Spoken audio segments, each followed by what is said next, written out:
இந்த எபிசோட நாம இயக்குனர் ராஜசேகர் இயக்கத்தில் வெளிவந்திருக்கிற ஸ்வீட்டி நாட்டி கிரேசி படத்தை பற்றி தான் பார்க்க போகிறோம். இந்த படம் ஒரு அடல்ட் மூவி. இந்த படத்தோட கதையை பற்றி பார்த்தோம்னா, நாயகன் திரிக்கும் நாயகி கீதா கோஷ் ஒரே காலேஜில் படித்து வராங்க. இருவருடைய நட்பு உருவாக்கி பின்னர் அது காதலாக மாறுது.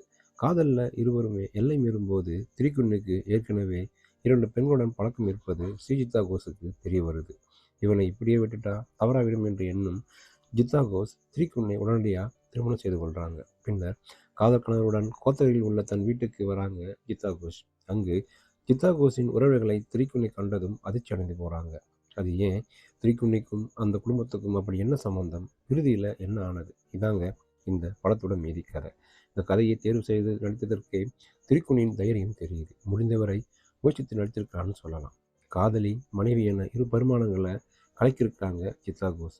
சில ஆண்டுகளுக்கு பிறகு தலை காட்டியுள்ள இனியாவும் ராதாவும் போட்டி கொண்டு நடிச்சிருக்காங்கன்னு சொல்லலாம். தம்பி ராமையா, சத்யன், ஆலி, ரவிமரியா, ஜாவா சுந்தரேசன், மதன் பாபு, தனசேகர், வினோத் ஆகியோரின் காமெடிகளில் டபுள் மீனிங் வசனங்கள் அதிகம் எட்டி பார்க்குது. விஜய்ஸ்ரீ ஒளிப்பதிவில் காட்சிகள் கலர்ஃபுல்லாக இருக்குது.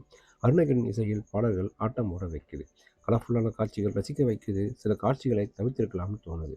கவர்ச்சிக்கும் ஆபாசத்துக்கும் இடையேயான எல்லையில் பயணிக்கும் இக்கதையில் விதிமீறல்கள் இருந்தாலும் அதை இலைமறை காய்மறையாக நகைச்சுடன் சொல்லி ரசிக்க வச்சிருக்காரு இயக்குனர்.